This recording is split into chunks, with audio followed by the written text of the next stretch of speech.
I called my parents to tell them my husband had died. They said they were too busy at my sister's birthday tea party. Days later, they showed up asking for 50% of the inheritance. My 8-year-old daughter handed them an envelope and said, "That's why you came, right?" When they opened it, their hands started to shake. The day my husband, Kevin, died, my world didn't just shatter, it imploded. But what truly broke me wasn't just the raw, agonizing grief. It was the chilling phone call to my own mother, who, amidst laughter and music, told me, "Can this wait until tomorrow? We're celebrating Sophia's birthday right now." Can you even imagine? My 8-year-old daughter, Lily, and I sat alone that night, holding each other as our entire universe collapsed. I never, ever thought my family would abandon us in our darkest hour, but what they did next, that was even worse. Kevin and I, we were college sweethearts. We met during our sophomore year at Northwestern. I was totally lost in economics, and he was this charming teaching assistant who'd stay after class, patiently explaining depreciation curves until it finally clicked.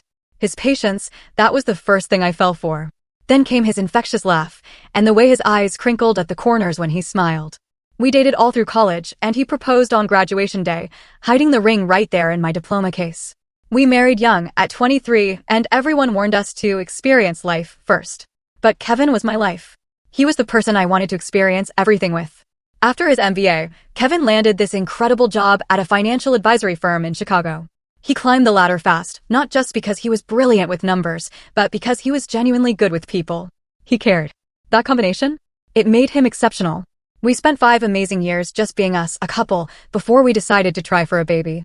What we thought would be easy turned into 3 years of pure heartbreak. 2 miscarriages, endless doctor appointments, a failed IVF round. We were emotionally exhausted, financially drained.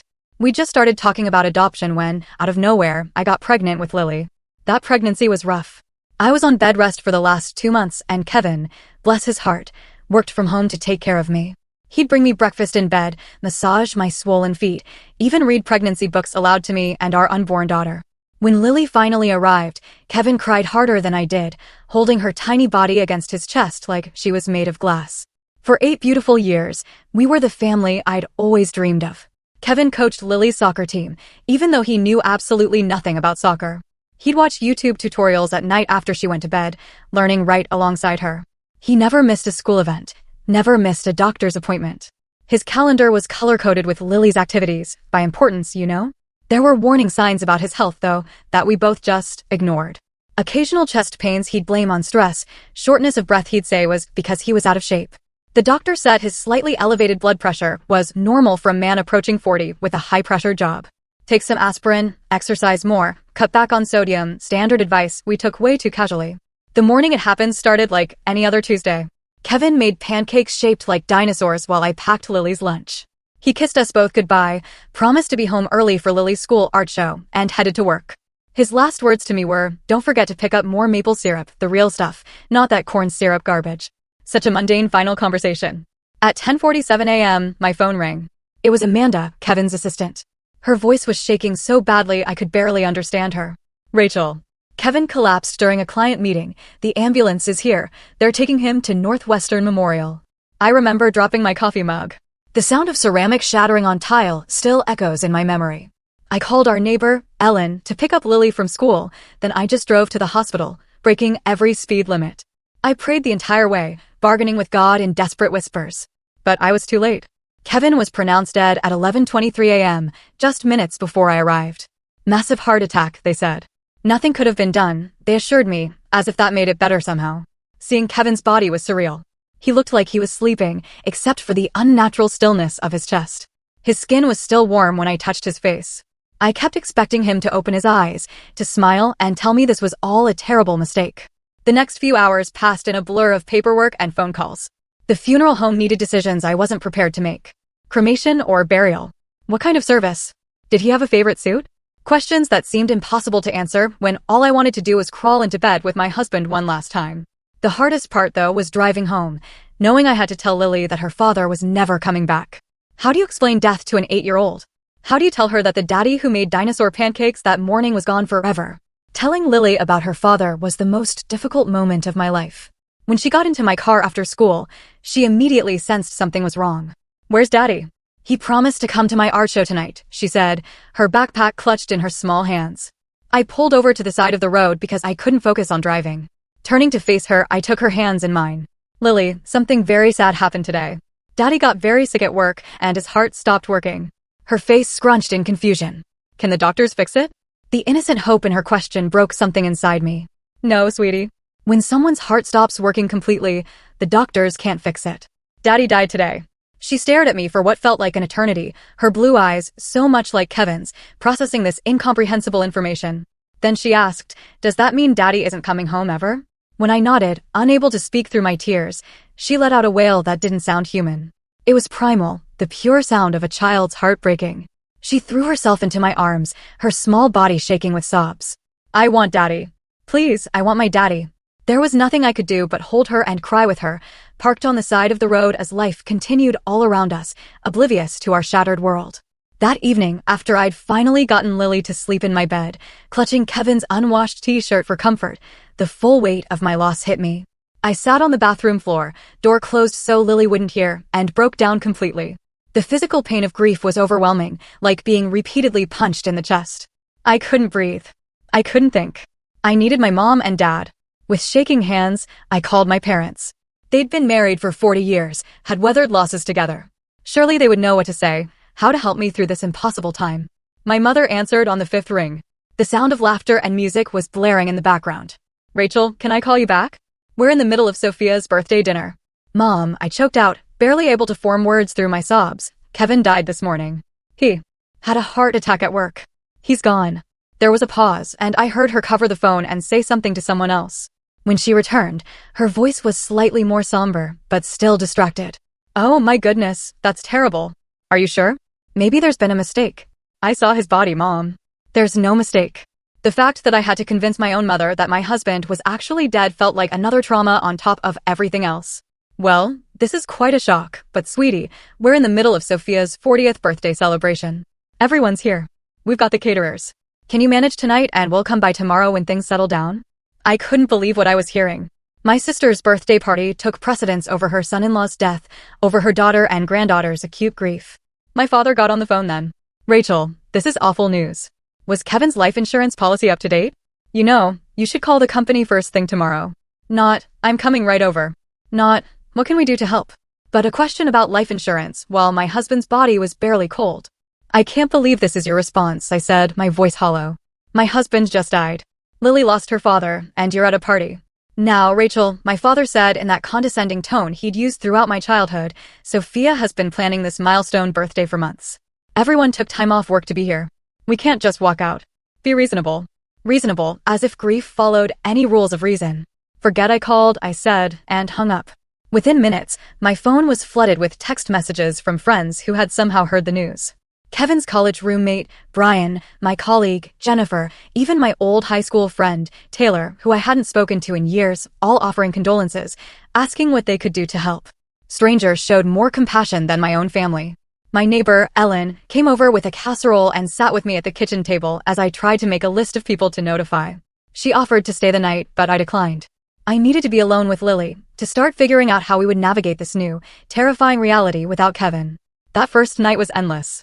Lily had nightmares and kept waking up, calling for her daddy. I lay beside her, stroking her hair and telling her stories about Kevin, about how much he loved her, about how brave he thought she was. Eventually, she fell into an exhausted sleep, but I remained awake, staring at the ceiling, the absence of Kevin's warmth beside me an unbearable void. Morning came, and with it, the crushing realization that this wasn't a nightmare I could wake from. This was our life now. A life without Kevin. A life where my own parents couldn't be bothered to show up when I needed them most. Kevin's funeral was scheduled for Saturday, 4 days after his death. Those days passed in a fog of arrangements, paperwork, and trying to comfort Lily while barely holding myself together. My parents called once, briefly, to ask what time the service started and if they should wear black or if it was a celebration of life with colorful attire. They didn't offer to help with arrangements or ask how Lily was coping. The day of the funeral dawned bright and sunny, cruelly beautiful for such a dark occasion. Lily insisted on wearing a blue dress because Daddy always said I look like a princess in blue. I helped her with her hair, weaving a small braid along her temple, the way Kevin used to do on special occasions. We arrived at the funeral home an hour early to greet people. Kevin's colleagues from the financial firm came first, somber in their dark suits, many of them openly crying. They had lost not just a coworker, but a friend. They each took time with Lily, sharing small stories about her father that she might treasure later. My parents and Sophia were supposed to arrive early too, but they texted 20 minutes before the service was scheduled to begin, saying they were running late due to traffic. They finally walked in as people were being seated, making a small commotion as they found places in the front row that I had reserved for family. My mother hugged me briefly, her perfume overwhelming. The traffic was terrible and Sophia had a hard time finding something appropriate to wear on such short notice. Short notice, as if Kevin's death were an inconvenient dinner party. Throughout the service, I was acutely aware of Sophia checking her phone, my father glancing at his watch, my mother dabbing at dry eyes for show. Meanwhile, Kevin's colleagues and our friends were genuinely distraught, their grief palpable and real, in stark contrast to my family's detachment. Kevin's brother, Marcus, showed true devastation. He had flown in from Japan where he taught English, arriving just hours before the service. He looked exhausted and hollow-eyed, having clearly not slept on the 30-hour journey. He sat next to Lily, holding her hand throughout the service, their identical blue eyes filled with tears. When it came time for the eulogy, I wasn't sure I could do it. My legs felt like lead as I approached the podium. But then I looked at Lily, sitting there so brave and small in her blue dress, and found the strength somewhere. I spoke about Kevin's kindness, his integrity, his boundless love for his daughter. I spoke about his terrible jokes that made us groan and laugh at the same time, about his irrational hatred of cilantro, and his passionate defense of proper maple syrup. About the way he always put family first. The bitter irony of those last words wasn't lost on me as I glanced at my parents, who were already gathering their things as I concluded, clearly eager to leave. During the reception at our house afterward, I overheard my father talking to my Uncle James near the drinks table. Kevin was doing very well at that firm, partner track. The life insurance alone must be substantial, not to mention the investments. Rachel will be set for life. It took everything in me not to confront him then and there, to demand how he could be thinking about money on the day we buried my husband. But I was too emotionally exhausted, too focused on making sure Lily was okay, to start a scene. My mother and Sophia barely helped with the reception, leaving most of the work to Kevin's colleagues' wives and my friends. They sat in the living room, accepting condolences as if they were the primary mourners, while I moved through my own home like a ghost, mechanically thanking people for coming, accepting casseroles I would never eat. Meanwhile, Kevin's parents, though devastated by the loss of their only son, were models of genuine support. His mother, Diana, took over caring for Lily during the reception, making sure she ate and protecting her from well-meaning but overwhelming guests. His father, Robert, quietly organized the cleanup afterward, staying until the last guest had left. The contrast between Kevin's family and my own was stark and painful. As I watched my in-laws support each other in their grief, while also finding strength to support me and Lily, I felt the absence of that same love from my own parents like a physical wound. Kevin's will had been mentioned briefly during a conversation with the funeral director, but I couldn't bear to think about legal matters yet. Thomas, Kevin's friend from law school who had handled our estate planning, gently suggested we wait a week or two before discussing the details. There's no rush, he assured me. Everything is in order, and you and Lily are well provided for. Kevin made sure of that. As the house finally emptied of guests, my parents and Sophia made quick excuses about getting on the road before dark. They left with perfunctory hugs and promises to call soon. They didn't offer to stay and help clean up, didn't ask if Lily and I wanted company, didn't acknowledge that this would be our first night after officially saying goodbye to Kevin. Instead, Marcus and Kevin's parents stayed. Diana made up the guest room for Kevin's parents and the sofa for Marcus. We'll be right here if you need anything during the night, Diana said, hugging me tightly. You're not alone, Rachel. Remember that. But as I lay in bed that night, listening to Lily's soft breathing beside me, I couldn't help feeling that in one crucial way, I was very much alone. The people who should have been my first line of support, my bedrock in a time of crisis, had proven themselves unworthy of that role. 2 weeks after the funeral, I was sitting at the kitchen table trying to make sense of our health insurance situation when the doorbell rang. Lily was at school, her first week back since losing her father. The teachers were keeping a close eye on her and sending me regular updates, for which I was grateful. Through the peephole, I saw my parents standing on the porch, my father straightening his golf shirt, my mother checking her reflection in her compact mirror. I hadn't spoken to them since the funeral. They texted a few times with generic messages like, thinking of you and hope you're doing okay, but there had been no real communication. I opened the door, not bothering to hide my surprise. I didn't know you were coming over. We thought we'd check in, see how you and Lily are doing, my mother said, brushing past me into the house. Is she at school? Good. We can talk openly. That should have been my first clue that this wasn't simply a supportive visit, but I was too emotionally drained to pick up on the warning signs. They settled themselves in the living room while I made coffee, falling into the hostess role automatically, even though they should have been taking care of me. When I brought in the mugs, my father was examining the new sound system Kevin had installed just a month before his death. "Nice setup," he commented, running his hand along the speakers. Kevin had good taste in electronics. He did, I agreed, the simple past tense still a knife twist in my heart. After a few minutes of awkward small talk about Lily's school and my mother's garden club, my father cleared his throat in the way he always did before discussing serious matters. "Rachel, we wanted to talk to you about your situation," he began, setting his coffee mug down precisely on a coaster. "Your financial situation?" My mother clarified, exchanging glances with my father. "Now that you're adjusting to life without Kevin?" I stared at them, not comprehending at first what they were getting at. "I'm not sure what you mean. Kevin left us well provided for." "Yes, well, that's what we wanted to discuss," my father said, leaning forward. "Your mother and I are getting older. Our retirement fund took a hit in the last market downturn, and with healthcare costs what they are." The implication hung in the air for a moment before I understood. "Are you asking me for money?" Now my mother had the grace to look slightly embarrassed, but my father pressed on. "We thought, given Kevin's position at the firm and his life insurance policy, that you might be in a position to help family. After all, we are your parents." The audacity of their request left me momentarily speechless. My husband wasn't even cold in his grave, and they were here with their hands out. "How much are you thinking?" I asked, my voice flat. My father, apparently missing my tone completely, brightened. "Well, we were thinking something substantial would make sense. Perhaps 50% of the life insurance payout. That would secure our retirement and leave plenty for you and Lily." 50% of my widow daughter's support to secure your retirement? I repeated the word slowly, making sure I understood. "The daughter you couldn't be bothered to comfort when her husband died because you were at a birthday party?" My mother flinched, but my father remained unperturbed. "Now, Rachel, there's no need to be emotional about this. It's just practical financial planning. And we did come to the funeral." "How generous of you to attend my husband's funeral," I said, my voice dripping with sarcasm. "We raised you, Rachel," my mother interjected. "We paid for your college education. We helped with the down payment on your first house. I think we deserve some consideration now that you've come into money." "Come into money?" "My husband died." I was shouting now, all the hurt and rage of the past 2 weeks boiling over. "I didn't win the lottery. I lost the love of my life, the father of my child, and you're treating it like I hit some financial jackpot." My father's expression hardened. "There's no need to be dramatic. Kevin knew the risks with his heart condition. He should have taken better care of himself. And now that he's gone, it's just practical to discuss how his assets should be distributed. Family should help family." In that moment, as my father casually blamed Kevin for his own death while simultaneously trying to profit from it, something snapped inside me. The grief that had left me passive and numb for 2 weeks suddenly crystallized into razor-sharp clarity. "Get out," I said quietly. "Rachel, be reasonable," my mother began. "Get out of my house." I screamed, the force of my anger physically propelling me to my feet. "How dare you come here asking for Kevin's money? How dare you blame him for dying? He was worth 100 of you, and you couldn't even be bothered to comfort your own daughter when she was breaking apart."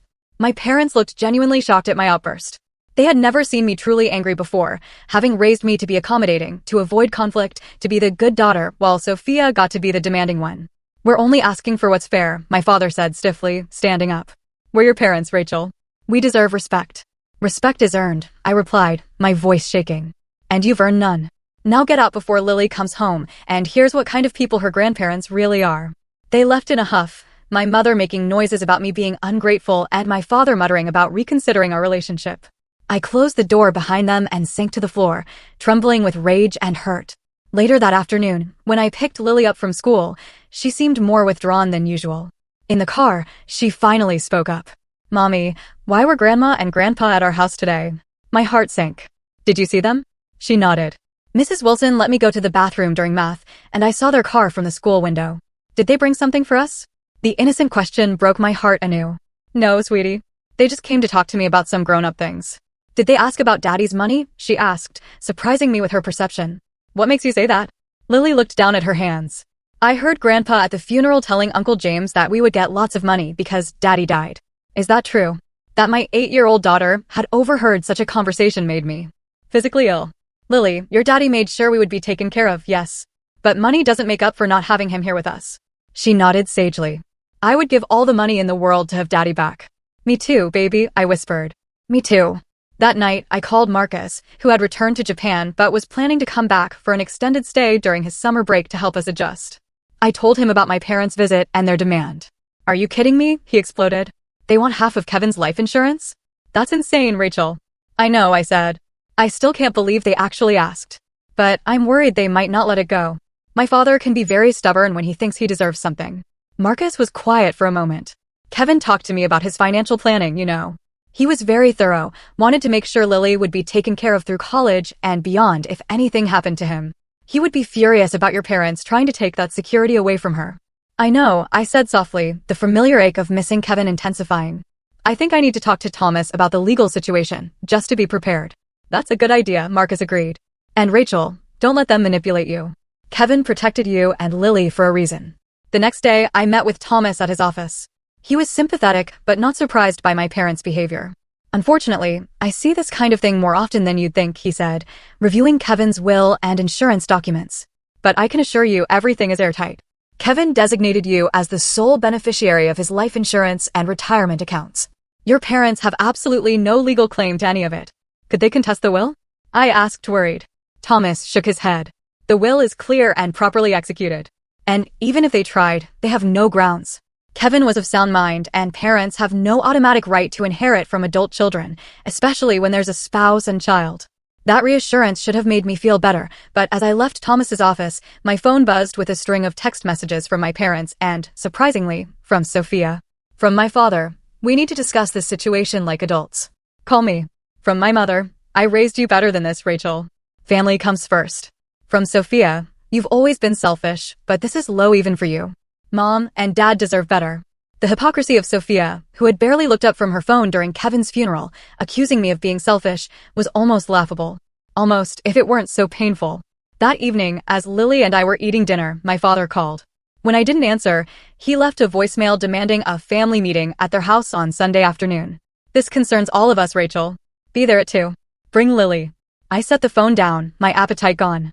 Involving Lily in this ugly situation was the last thing I wanted, but maybe it was time to have everything out in the open, to make a final break if necessary. With Thomas's reassurance about the legal aspects, I felt more confident in standing my ground. Was that Grandpa? Lily asked, pushing her peas around her plate. Yes, I admitted. He wants us to come over on Sunday. Lily was quiet for a moment, then asked, do we have to go? The fact that my daughter, who had once loved visiting her grandparents, now seemed reluctant, spoke volumes. I think we should, I said carefully. Sometimes it's important to face difficult situations directly. She nodded, a look of determination crossing her face that reminded me painfully of Kevin. Okay, but can I bring something with me? I have an idea. What kind of idea? I asked, curious about her sudden intensity. Just something Daddy taught me about standing up for yourself, she said cryptically. Can I use the computer after dinner? Agreed, I said, wondering what my 8-year-old was planning, but trusting that whatever it was, it came from the good heart and strong values her father had helped instill in her. The days following my parents' visit were filled with conflicting emotions. Grief for Kevin remained a constant, heavy weight, but now it was complicated by anger and betrayal toward my family. In quiet moments, when Lily was asleep, I found myself revisiting memories from childhood, seeing them in a new, harsh light. There were the dance recitals where my parents left early to make it to Sophia's softball games, but never the other way around. The Christmas when I received practical clothes while Sophia got the expensive art supplies we both had asked for. The way my academic achievements were expected, while Sophia's C grades were celebrated as trying her best. Small inequities that seemed insignificant individually but formed a pattern when viewed collectively. I called Amanda, Kevin's assistant, who had become a friend in the weeks since his death. Am I overreacting? I asked her after explaining my parents' demand. Is it normal to feel this angry, or is it just grief making everything worse? Rachel, she said firmly, if my parents had done that to me, they'd be dead to me. What they did is beyond inappropriate. It's cruel. Her validation helped, as did a long conversation with Marcus that evening. He was planning to take a leave of absence from his teaching position to come stay with us for a few months, a kindness that brought me to tears. Kevin made me promise, he explained. Years ago, when you were pregnant with Lily, he made me swear that if anything ever happened to him, I would be there for you both. I intend to keep that promise. The contrast between Marcus's loyalty to his brother's wishes and my own parents' behavior couldn't have been starker. Meanwhile, Lily had been unusually focused on some project she was working on in her room, hunched over her desk with colored pencils and paper. When I asked what she was doing, she just smiled secretively and said, something important for Sunday. On Saturday, I decided to review Kevin's financial documents more thoroughly, wanting to be fully informed before the confrontation with my family. Kevin had been meticulous about our finances, keeping everything organized in a home office filing cabinet. As I went through the folders, I found a sealed envelope with my name on it in Kevin's handwriting. With trembling hands, I opened it to find a letter dated just 3 months earlier, around the time of his last physical. "My dearest Rachel," it began, "if you're reading this, it means the doctor's concerns about my heart were more serious than I let on. I didn't want to worry you, but I've updated our will and insurance policies just in case. Everything goes to you, with provisions for Lily's education and future. Use it well, live fully, and know that my greatest joy was being your husband and Lily's father." I broke down sobbing, both devastated that he had kept his health concerns from me and deeply moved by his foresight and care. Kevin had known there was a risk and had prepared for it while trying to spare me the worry. It was so typically him, both frustrating and loving in equal measure. The letter continued with specific instructions about the insurance policies and investments, but also included a paragraph that caught my attention. "I've set up a separate trust for Lily that can't be accessed until she's 25, except for education expenses. This is important, Rachel. Your father has approached me twice about investment opportunities that were thinly veiled requests for money. I declined politely, but he seemed to think my death would create an opportunity for him to access funds through you. Don't let that happen. Your parents have made poor financial choices for years, and while I sympathize, Lily's future cannot be compromised to bail them out." The revelation that my father had already tried to get money from Kevin while he was alive added another layer of betrayal. Kevin had protected me from this knowledge, probably trying to preserve my relationship with my parents. Even in this, he had put my feelings first. Armed with this new information, I called Thomas again to verify that the trust Kevin mentioned was indeed secure from any claims. He assured me it was ironclad and also suggested I bring a copy of Kevin's letter to the family meeting. "It's not legally necessary," he explained, "but it might be useful to have Kevin's explicit wishes documented if they try to pressure you emotionally." Sunday morning arrived with a sense of impending confrontation. Lily was unusually quiet as we got dressed, but there was a determined set to her small shoulders that reminded me of Kevin before an important client meeting. "Are you sure you want to come?" I asked her one last time as we prepared to leave. "You could stay with Ellen instead." She shook her head firmly. "I need to be there, Mom. For Daddy." On the drive to my parents' house, Lily clutched a manila envelope to her chest, still refusing to tell me exactly what was inside. "It's a message from me and Daddy," was all she would say. As we pulled into the driveway of the suburban home where I'd grown up, I noticed several cars I recognized as belonging to my aunts and uncles. My parents had apparently invited an audience, perhaps thinking I would be less likely to refuse them in front of extended family. "Ready?" I asked Lily, my hand on the ignition. She nodded, her face solemn beyond her years. "I'm ready, Mom." "Don't worry." We walked to the front door hand in hand, both of us drawing strength from the other. Before I could ring the bell, the door swung open to reveal my mother, dressed formally as if for church, her face set in a practiced expression of concern. "Rachel, Lily, come in. Everyone's waiting in the living room."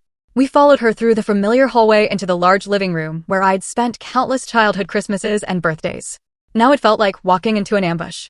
My father sat in his recliner, positioned like a judge presiding over a court. Sophia was perched on the arm of the sofa, scrolling through her phone. Around the room sat my Aunt Rita, Uncle James, and my father's brother, Terry, with his wife, Barbara. "Thank you for coming," my father said formally, as if this were a business meeting rather than a family gathering. "We have important matters to discuss." I remained standing, keeping Lily close to my side. "Before we start, I want to be clear that whatever you have to say, you can say in front of Lily. She has a right to know what's happening in her family." My mother frowned. "Rachel, this is hardly appropriate conversation for a child." "If it's not appropriate for her to hear, then it's not appropriate for you to be asking," I replied evenly. "This concerns her future too." My father cleared his throat. "Fine. We'll get right to the point. Your mother and I have been discussing the family financial situation. As you know, we helped you considerably throughout your life, from college tuition to the down payment on your first house." I bit back the retort that they had paid half as much for my education as they had for Sophia's art school, which she never completed. This wasn't the time for old grievances. "We believe," he continued, "that given the substantial windfall you've received from Kevin's passing, it's only fair that you assist the family in return. We're proposing a distribution that would secure our retirement and also provide some assistance to Sophia, who, as you know, has struggled financially as an artist." Sophia looked up from her phone long enough to give me a smug smile, as if my husband's death were some cosmic balancing of the scales between us. "I've prepared a breakdown of what we consider a fair distribution," my father said, passing me a printed document. "As you'll see, we're suggesting 50% of the life insurance proceeds be directed to your mother and me, with an additional 15% allocated to Sophia." I scanned the document, which detailed not just percentages, but actual dollar amounts. They had somehow discovered the exact value of Kevin's life insurance policy, likely through my uncle James, who worked in the insurance industry. You want 65% of the money that's meant to secure my daughter's future after losing her father? I stated flatly. Money that Kevin earned and specifically designated for us? Family takes care of family, Rachel, my mother interjected. Your father and I are getting older, our medical expenses are increasing, and you have to think about the bigger picture. The bigger picture? I repeated. Like how you couldn't be bothered to leave Sophia's birthday party when my husband died. That bigger picture. Uncomfortable silence fell over the room. My Aunt Rita shifted in her seat, looking embarrassed. At least someone had the decency to recognize how inappropriate this all was. Now, Rachel, my father said in his patronizing tone, we've apologized for that unfortunate timing. But you have to understand, we had guests from out of town. We couldn't just leave. Actually, you could have, I replied. You chose not to. This isn't productive, Sophia cut in. The point is, you're suddenly rich while the rest of us are struggling. Mom and Dad sacrificed for you your whole life. They deserve security in their old age. And what about Lily's security? I asked, my voice rising despite my efforts to stay calm. Do you think Kevin died so that you could buy a new car or go on cruises? That money is for his daughter's future. My father stood up, his face reddening. Now you listen here. We are your parents. We raised you, fed you, clothed you. You owe us respect and consideration. Respect? I laughed bitterly. You haven't shown me or Lily an ounce of respect or genuine concern since Kevin died. All you care about is what you can get from us. That's not true, my mother protested weakly. We care about you, Rachel. We're just trying to be practical. Practical would be asking how your granddaughter is coping with losing her father. Practical would be offering to help with meals or housework or emotional support. Not this. This vulture behavior. The room fell silent again. My Uncle Terry looked uncomfortably at the floor while his wife, Barbara, glared at my father, clearly as appalled as I was. Into this tense silence, Lily suddenly stepped forward, still clutching her envelope. I have something to say, she announced in a clear, strong voice that startled everyone. My mother attempted a condescending smile. Sweetie, the adults are talking about important things right now. Lily stood her ground, channeling Kevin's quiet confidence. This is important too. It's about my daddy and what he would want. All eyes turned to her, this small figure standing so bravely in the center of adult conflict. Even Sophia put down her phone. Daddy taught me that when people show you who they really are, you should believe them, Lily said, her voice only slightly trembling. And when people only come around when they want something, they're not really family. She turned to face my parents directly. You didn't come to see us when Daddy died. You didn't help Mom when she was crying every night. You didn't ask me if I was okay or if I needed anything. You only came when you wanted money. The raw truth from an 8-year-old's mouth seemed to land differently than when I had said similar things. My mother's carefully composed face crumpled slightly, while my father seemed at a loss for words. Lily opened her envelope and pulled out a sheet of paper. I made something for you because I know that's why you really came to see us. She walked over and handed the paper to my father. It was a child's drawing, but as I glimpsed it over his shoulder, I saw it was designed to look like an invoice. At the top, in Lily's careful handwriting, it read, for real love and support. Listed below were items like, being there when Daddy died, $0, not provided. Helping Mom when she was sad, $0, not provided. Hugging me when I cried for Daddy, $0, not provided. Being real grandparents, priceless, but not paid.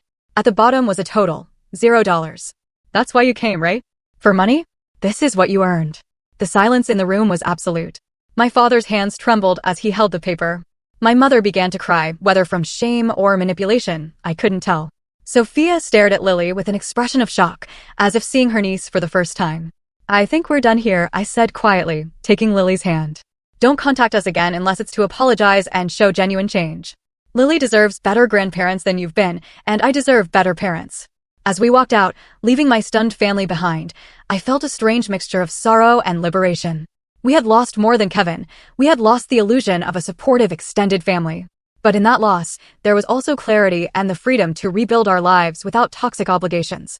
In the car, I hugged Lily tightly. That was incredibly brave. I'm so proud of you. She hugged me back. Daddy always said we have to stand up for what's right, even when it's hard. Was I right, Mom? Yes, baby, I assured her, tears streaming down my face. You were absolutely right. The drive to my parents' house had been tense, with Lily unusually quiet beside me, that manila envelope clutched tightly in her small hands. I'd been so focused on preparing for the confrontation with my parents that I hadn't paid enough attention to what my daughter was planning. Now, as we drove away from the house where I grew up, I felt equal parts pride in her courage and sadness that she had to grow up so fast. Lily, how did you come up with that idea for the bill? I asked as we drove home. She gazed out the window for a moment before answering. Daddy and I were watching a movie once where someone gave an invoice to a mean person. Daddy said, sometimes people need to see on paper what they're really worth. Her voice cracked slightly. I think Grandpa and Grandma needed to see that they haven't been worth much to us lately. The wisdom in her words, echoing Kevin's values, brought fresh tears to my eyes. Your daddy would be so proud of you today, I told her, reaching over to squeeze her hand. So am I. My phone began buzzing incessantly with calls and texts from my family, but I ignored them all. This wasn't a negotiation, it was a boundary being firmly established. Whatever fallout came from this confrontation would have to wait until Lily and I had processed what had happened. When we got home, Marcus was waiting on our porch. He had flown in early from Japan, wanting to surprise us, and Ellen had given him the spare key to wait inside. Seeing him, so much like Kevin in his gestures and smile, was both painful and comforting. How did it go? He asked, embracing us both. Aunt Lily was amazing, Lily declared before I could answer. She stood up to Grandpa and made him see that he was being mean about Daddy's money. Marcus raised an eyebrow at me. Aunt Lily. I smiled despite everything. Apparently I've been promoted from Mom to Aunt Lily for bravery points. Over dinner, we told Marcus everything that had happened at my parents' house. His expression darkened when I described my father's distribution plan, but he broke into a proud smile when Lily explained her invoice idea. That's pure Kevin right there, he said, ruffling Lily's hair. Creative problem solving with just the right amount of well-deserved guilt trip. That night, after Lily went to bed, Marcus and I sat in the kitchen drinking tea and talking about next steps. They'll try again, he warned me. People like your parents don't give up easily when money is involved. I nodded, thinking of my father's stubborn persistence throughout my childhood. I know, but I'm not going to give in. Not just because it's wrong, but because it would betray Kevin's explicit wishes. Have you thought about what this means for your relationship with them going forward? Marcus asked gently. It was a question I'd been avoiding since the confrontation. I don't know, I admitted. Part of me wants to cut them off completely. They've shown their true colors so clearly. But another part of me wonders if that's fair to Lily. They're her only grandparents on my side. Are bad grandparents better than no grandparents? Kevin's parents adore Lily, and they actually show up for her, Marcus countered. Quality over quantity, right? He had a point. Diana and Robert had called Lily every other day since Kevin's death, sent care packages, and were planning an extended visit. They were grieving too, but they put their granddaughter's needs first. The next morning, my phone showed 8 missed calls from my mother, 3 from my father, and 1 from Sophia. There were also numerous text messages ranging from angry accusations to tearful apologies that felt more like manipulation than genuine remorse. I decided to respond to just one message from my mother. We need to talk about what happened. My reply was simple. There's nothing to talk about until you can acknowledge the harm you've caused and show real change. Lily and I need time and space. Then I blocked their numbers, a temporary measure to give us breathing room. I also emailed Thomas to inform him of what had transpired and asked him to be on alert for any legal maneuvers my parents might attempt, though he had assured me they had no grounds for any claims. Over the next few days, my parents tried various approaches to re-establish contact. They sent flowers with apology cards that spoke vaguely of family misunderstandings. They attempted to reach me through mutual friends. My father even showed up at my workplace, only to be turned away by security when I refused to see him. Surprisingly, it was my Aunt Barbara, Uncle Terry's wife, who provided an unexpected source of support. She called from her personal phone, which I hadn't blocked, asking if we could meet for coffee. Wary but curious, I agreed. I want you to know that not everyone in the family supports what Brad and Carol did, she told me when we met, referring to my parents. Terry and I were horrified. We only went to that meeting because they told us it was about planning a memorial scholarship in Kevin's name. Her honesty was refreshing, and it helped to know that not all of my extended family were complicit in my parents' scheme. They've always favored Sophia, Barbara continued, confirming what I'd felt but doubted for years. We've all seen it, but no one wanted to interfere. Maybe we should have. A week after the confrontation, a formal letter arrived from my father, written on his business stationery, as if to lend weight to his words. It stated that unless I was willing to come to a reasonable financial arrangement with them, they would be forced to reconsider our relationship with you and Lily entirely. It was meant to be threatening, I suppose, this idea that they would cut us off. Instead, it felt like permission to move forward without the burden of toxic relationships. I filed the letter with Thomas, in case it was ever needed as evidence of their intentions. 2 weeks after our confrontation, my mother tried a new tactic, showing up at Lily's school at pickup time. Fortunately, I had already informed the school about the situation, and they called me immediately. By the time I arrived, the principal had politely but firmly asked my mother to leave, reminding her that only authorized individuals could interact with students. Standing in the school parking lot, my mother looked smaller somehow, less imposing than she had throughout my childhood. "You're turning everyone against us," she accused when she saw me. "No, Mom. Your own actions are doing that," I replied evenly. "Please don't come to Lily's school again. If you want to rebuild a relationship with us, it needs to start with respect for our boundaries. We're your parents," she protested, tears forming in her eyes. "You can't just cut us out of your life." "I'm not cutting you out," I clarified. "I'm asking you to step back and reconsider how you want to be part of our lives. Do you want to be the grandparents who support and love Lily unconditionally, or the ones who saw her father's death as a financial opportunity? The choice is yours, but there are consequences either way." She didn't have an answer for that, and we parted without resolution. It was the last direct contact I had with either of my parents for nearly 2 months. During that time, I focused on Lily, on starting to build our new normal without Kevin, but with the support of those who truly cared for us. Marcus stayed with us for 3 months, his presence a daily reminder of Kevin in the best possible way. He taught Lily to play chess, something Kevin had planned to do. He helped me sort through Kevin's belongings when I was finally ready, sharing stories and memories that made the painful task bearable. Kevin's parents visited for extended periods, filling our home with warmth and genuine love. Diana taught Lily to bake Kevin's favorite cookies, maintaining a connection to her father through shared activities. Robert took her fishing, patiently showing her how to tie the knots Kevin had learned from him decades earlier. Meanwhile, news of my parents' behavior spread through the family grapevine. Aunt Rita called to apologize for her presence at the family ambush, explaining that she'd been told it was a gathering to discuss supporting us. Uncle James, who had initially seemed aligned with my father, sent a card expressing his regret for not speaking up during the confrontation. Even Sophia eventually sent an email that, while stopping short of a full apology, acknowledged that the timing of their financial requests had been insensitive. It wasn't much, but it was the first time in our adult lives that she had conceded any wrongdoing. 3 months after Kevin's death, on what would have been our 13th wedding anniversary, I received another letter from my parents. This one came in a plain envelope, handwritten rather than typed on business letterhead. It was the first communication from them that felt potentially genuine. "Dear Rachel and Lily," it began. "We've spent these past weeks reflecting on our behavior and the pain we've caused you during an already unbearable time of loss. There are no excuses for what we did. We allowed greed and self-interest to override our love and responsibility as parents and grandparents. We failed you both, and we failed Kevin's memory."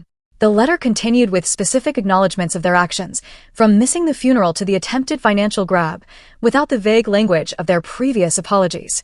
They didn't ask for forgiveness or for contact to be resumed, only expressed hope that someday we might have the opportunity to demonstrate through actions, not words, that we can change. I read the letter several times, trying to gauge its sincerity. Then I showed it to Marcus before deciding whether to share it with Lily. "It seems different from their other attempts," he observed cautiously. "Less manipulative, more accountable. But ultimately, it's your call whether to believe it." I tucked the letter away, not yet ready to make a decision about how or whether to respond. The wound was still too fresh, the betrayal too profound.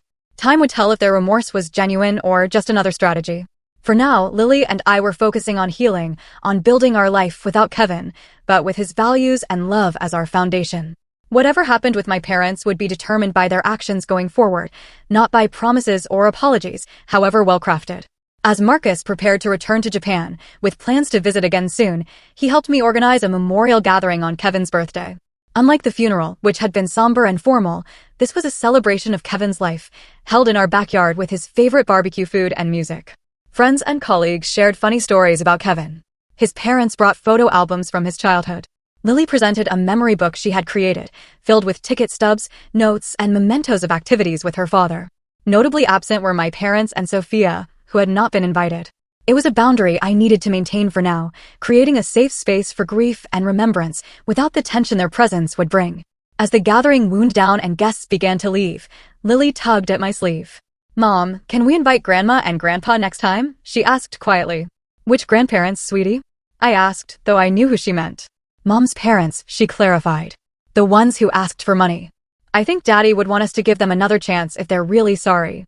Her compassion, so like Kevin's, brought tears to my eyes. "We'll see," I promised her. "If they show us they've really changed, maybe next time." It wasn't forgiveness exactly, not yet, but it was an opening, a possibility that the future might include some form of reconciliation. For now, that was enough. The envelope confrontation marked a turning point in our lives. In the immediate aftermath, The division in my extended family was stark and painful. Some relatives sided firmly with my parents, viewing me as the ungrateful daughter who refused to help family. Others recognized the inappropriate nature of my parents' demands and offered quiet support. My Aunt Barbara became an unexpected ally, calling regularly to check on Lily and me and occasionally passing along family news without pressure or judgment. Uncle Terry, though less demonstrative, showed his support by sending Lily books and science kits, remembering her interests in a way my parents rarely had. The most surprising reaction came from my cousin Jennifer, Sophia's daughter, who was in her early 20s. She reached out via email. About a month after the confrontation. "I've always seen how differently Grandma and Grandpa treated you compared to Mom," she wrote. "What they did after Kevin died was inexcusable, and I want you to know that not everyone in the family thinks you're wrong for standing your ground." Her message meant more than she could know, validation from an unexpected source that I wasn't crazy or selfish for protecting Lily's future. My parents' initial reaction to being cut off was a campaign of manipulation. They enlisted family members to plead their case, sent guilt-inducing emails, and even attempted to use Lily's school as a point of contact. When these efforts failed, they shifted tactics to more direct threats, suggesting they might contest the will, despite having no legal grounds to do so. Thomas, Kevin's lawyer friend, responded to these threats with a firmly worded legal letter outlining the baselessness of any potential claims and the possible consequences of harassment. After that, the direct pressure eased, though the emotional fallout continued. Throughout this difficult period, I was surprised by how many people stepped forward to support us. Kevin's colleagues established a college fund for Lily, separate from what Kevin had already arranged. My neighbor, Ellen, a retired teacher, helped Lily with homework when grief made concentration difficult. Even my boss at the architectural firm where I worked as an office manager showed unexpected compassion, allowing me flexible hours to attend grief counseling with Lily. 6 months after Kevin's death, Marcus returned for another extended visit, this time with news. "I'm transferring to the university here," he announced over dinner one night. "I've been offered a position in the linguistics department starting next semester." "You're moving back to the States?" I asked, surprised. Marcus had been living in Japan for nearly a decade. He nodded, glancing at Lily, who was practically bouncing with excitement. "Kevin made me promise to be there for you both. It's easier to keep that promise if I'm in the same country. Ideally, the same city." The decision to reconfigure our lives without Kevin wasn't simple, but having Marcus nearby made it easier.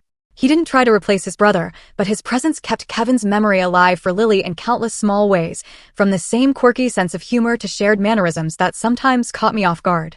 On Lily's 9th birthday, 4 months after the confrontation with my parents, I received another letter from them. This one came with a modest gift for Lily, a book about astronomy that actually aligned with her interests, suggesting a level of thought that had been missing from previous gifts of Pink Princess items she had never cared for. The letter acknowledged the hurt they had caused and asked not for money or even forgiveness, but simply for the opportunity to see Lily on her birthday, even if just for 15 minutes in a public place of my choosing, with me present the entire time. After discussing it with Lily, who was cautiously open to the idea, I arranged for a brief meeting at her favorite ice cream shop. I set clear boundaries in my response. This was not a resumption of normal relations, but a tentative first step that would depend entirely on their behavior. The meeting was awkward, but surprisingly free of drama.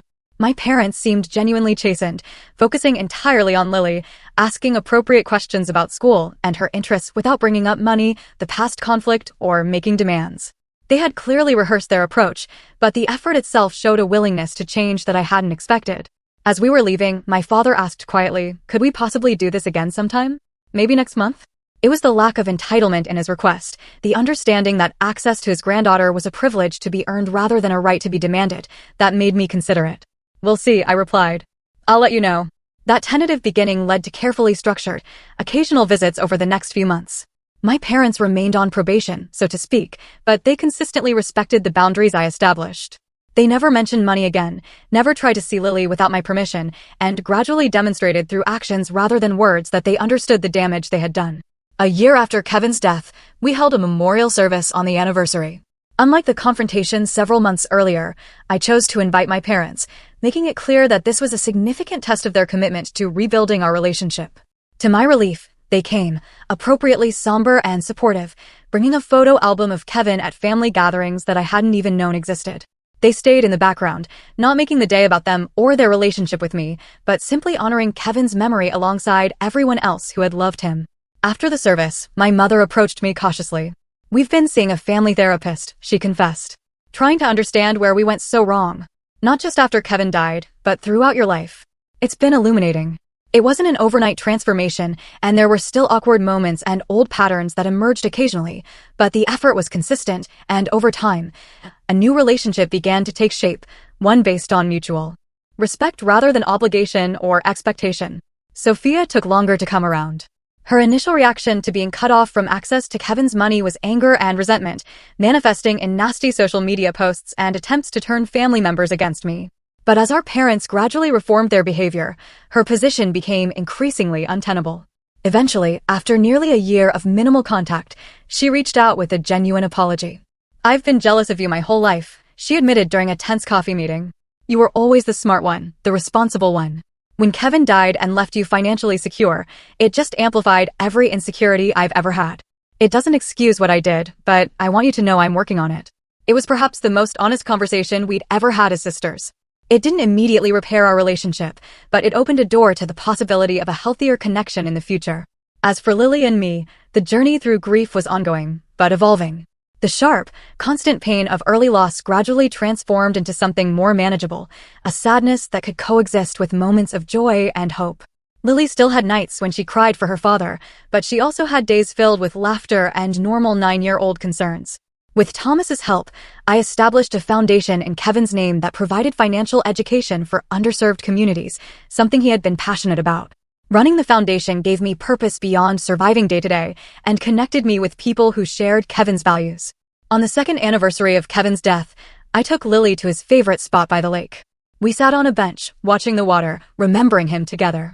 "Mom," Lily said thoughtfully, "I think the envelope I gave Grandpa and Grandma helped them." "What makes you say that?" I asked. "Well, they're different now. They listen more. They ask about my feelings. They remember what books I like." She picked up a stone and skipped it across the water the way Kevin had taught her. "Daddy always said, sometimes people need to see themselves clearly before they can change." "Your dad was very wise," I agreed, amazed yet again by my daughter's perception and resilience. "I still miss him every day," she said, "but I think he'd be happy about how we're doing, don't you?" I put my arm around her, this remarkable child who carried so much of her father in her. "Yes, baby. I think he'd be very proud of us both." The truth was, losing Kevin had revealed exactly who in our lives was truly family and who was not. Some relationships had been irreparably damaged, while others had deepened in ways I never expected. New connections had formed, creating a support system built on genuine care rather than obligation. My parents were now cautious figures in our lives, working to earn back trust one respectful interaction at a time. Marcus had become a constant, loving presence, an uncle who took his role seriously. Kevin's parents remained devoted grandparents, their love for Lily a direct extension of their love for their son. And Lily and I had each other, bonded not just by grief, but by our shared experience of standing up for ourselves and discovering our own strength in the process. The inheritance that my parents had so coveted went untouched, except for living expenses and Lily's education fund. The material security Kevin provided was valuable, but his true legacy was in the values he instilled in us, the courage he inspired, and the love that continued to guide our choices. As we walked back from the lake that day, Lily slipped her hand into mine. "I think the best way to remember Daddy is to be kind but strong, like he was," she said. "To help people but not let them take advantage." "That's exactly right," I agreed, squeezing her hand. "That's how we honor him every day." The journey of grief isn't linear, and healing doesn't mean forgetting. There are still days when the absence of Kevin feels like a physical wound, when I reach for him in my sleep or start to tell him something before remembering he isn't there. But those moments no longer define our lives. Instead, we've learned to carry him with us, in the choices we make, the boundaries we maintain, and the love we continue to share. The family that emerged from our loss isn't the one I expected to have, but it's built on a foundation of genuine care and respect, stronger for having been tested.